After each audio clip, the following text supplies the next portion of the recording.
மாணவிய செல்வங்களுக்கு வணக்கம். நான் உங்கள் அஸ்வின். யாரெல்லாம் 12th பப்ளிக் 2024 உங்கள் ஸ்கேன் காப்பியை வாங்கி பார்த்துட்டிங்களோ, தேவைப்பட்டுச்சுன்னா மட்டும் நீங்கள் ரீடோட்டலிங் இல்லை ரீவேல்யூவேஷன் அப்ளை பண்ணிக்கலாம். அதுக்கான அப்ளிகேஷன் ஃபார்மும் டேட் அண்ட் டைமும் நமக்கு எல்லாமே சொல்லிட்டாங்க. எங்கே போய் அப்ளை பண்ணணும் அப்படின்னா, assistant director of government exam ஆஃபீஸில் நம்ம போயிட்டு அப்ளை பண்ணணும். அதுவே ஒரு சில டிஸ்ட்ரிக்ஸ்க்கு மட்டும் அவங்களோட CO office, chief education office மட்டும் பண்ணிக்கலாம். எஸ்பெஷலி அந்த புதுசாக ஃபார்மான செங்கல்பட்டு, தென்காசி அந்த மாதிரி டிஸ்ட்ரிக்ஸ்லாம் சொல்லியிருந்தாங்க. ஓகே, இந்த assistant director of government examinations ADGA உடைய ஆஃபீஸ் அட்ரஸ் எல்லாமே இங்கே ஒரு லிங்க் இருக்குது. இதுக்கு கீழே டிஸ்கிரிப்ஷனில் நான் தரேன்.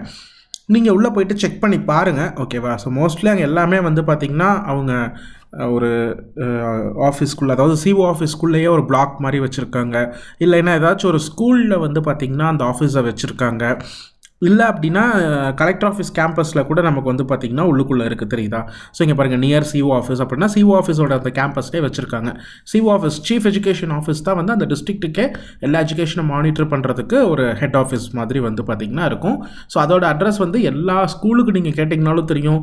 இல்லை நீங்கள் டீச்சர்ஸ் யார்கிட்ட கேட்டிங்கனாலுமே உங்கள் டிஸ்ட்ரிக்டோட சிஓ ஆஃபீஸ் லொக்கேஷன் சொல்லிடுவாங்க. ஓகேவா?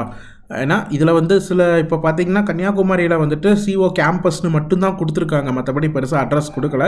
ஸோ அந்த மாதிரி முழுசாக அட்ரஸ் இல்லைன்னா சிஓ கேம்பஸ் எங்கே இருக்குது அப்படின்னா எந்த டீச்சர் கேட்டிங்கனாலும் சொல்லிடுவாங்க.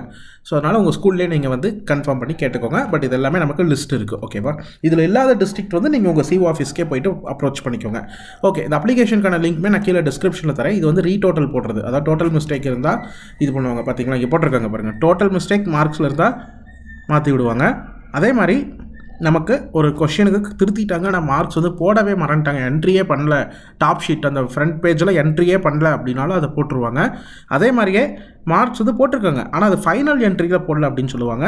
இல்லைன்னா ஒரு கொஷின் திருத்தவே மறந்துட்டாங்க அப்படின்னு சொல்லுவாங்க. இல்லைன்னா மார்க்ஸ் பேப்பரில் இருக்கிறதுக்கும் நமக்கு ஆன்சரில் ஃபைனலாக ரிசல்ட்லேயும் டிஃப்ரென்ஸ் இருந்துச்சுன்னா நீங்கள் ரீடோட்டல் போடலாம். அதுவே ரீவேல்யூவேஷன் பார்த்திங்கன்னா ஏற்கனவே நமக்கு போட்டிருக்கக்கூடிய ஒரு மார்க்குக்கு சாட்டிஸ்ஃபேக்ஷன் இல்லை அப்படின்னா நம்ம ரீவேல்யூவேஷன் அப்ளை பண்ணால் கம்ப்ளீட்டாக முதல்ல இருந்து கடைசி வரைக்கும் புதுசாக திருத்துவாங்க. ரீடோட்டலில் புதுசாலாம் திருத்த மாட்டாங்க, ஏற்கனவே என்ட்ரி போட்டதெல்லாம் போட்டது தான் அப்படின்னு விட்டுருவாங்க. ஓகேவா? ஸோ அப்ளிகேஷனுக்கான லிங்க் தரேன். நீங்கள் ஜஸ்ட் உள்ளே போய்ட்டு ஃபஸ்ட் ரீவேல்யூவேஷன் நான் சொல்கிறேன். இங்கே நீங்கள் எக்ஸாம் ரோல் நம்பரை போட்டுட்டு name of the candidate capital லெட்டரில் உங்கள் ஃபுல் நேம் எழுதிருங்க. நீங்கள் எந்த சப்ஜெக்ட் அப்ளை பண்ணுறீங்களோ அதை மட்டும் பேர் எழுதி அதுக்கு ஒரு டிக்கு போட்டுருங்க. ஓகேவா? லாங்குவேஜ் இங்கிலீஷ் ஆல்ரெடி இருக்குது, நீங்கள் அது மட்டும் அப்ளை பண்ணுறீங்கன்னா ஓகே. பார்ட் 3 சப்ஜெக்ட்டில் எதுவும் அப்ளை பண்ணுறீங்க, அதாவது ஃபிசிக்ஸ் அப்ளை பண்ணுறீங்கன்னா ஜஸ்ட் அந்த ஃபிசிக்ஸ் மட்டும் போட்டு இங்கே ஒரு டிக்கு போட்டு டோட்டல் அமௌண்ட் எவ்வளோ, ஒரு சப்ஜெக்ட்னா 505, 2 சப்ஜெக்ட்னா 1010 அந்த மாதிரி போட்டுட்டு இங்கே total number of subject 1 or 2 அப்படிங்கிற அந்த நம்பர்ஸ் மட்டும் போட்டுட்டு நீங்களே ஒரு சைனை போட்டு பிளேஸையும் டேட்டையும் நீங்கள் போட்டு விட்டுருங்க. ஓகேவா? Concern district office of assistant director of government எக்ஸாம்ஸில் வித்தின் 1st June தான் லாஸ்ட் டேட். சரிங்களா? ஸோ முடிஞ்ச அளவு நீங்கள் நாளைக்கு 30th May இல்லைன்னா 31st May பெட்டர் நீங்கள் போய்க்கலாம். சரியா? ஸோ அன்றைக்கி போயிட்டு நீங்கள் 11 AM 5 PM கொடுத்துருக்காங்க டைம். ஆக்சுவலாக நோட்டிஃபிகேஷன் 1 PM கொடுத்துருந்தாங்க. பட் இப்போ பார்த்தீங்கன்னா 11 AM டைம் கொஞ்சம் எக்ஸ்டெண்ட் பண்ண மாதிரி கொடுத்துருக்காங்க. அது டைமில் பெருசாக அவங்க ப்ராப்பராக சொல்லலை. எது இருந்தாலும் பெட்டர் நீங்கள் ஆஃப்டர்நூன் டைம் அங்கே போகிற மாதிரி பார்த்துக்கோங்க. ஏன்னா லஞ்சுக்கு போயிடுவாங்க, அந்த மாதிரி ஒர்க்கெல்லாம் இருக்கும். பெட்டர் நீங்கள் என்ன பண்ணுங்கன்னா ஒரு 2 PM அங்கே ஆஃபீஸில் இருக்கிற மாதிரி பார்த்துட்டு போனீங்கன்னா டெஃபினட்டாக நீங்கள் அப்ளை பண்ணிவிட்டு வந்துடலாம். ஓகேவா? Okay students, so that's the information and that's it. Thank you.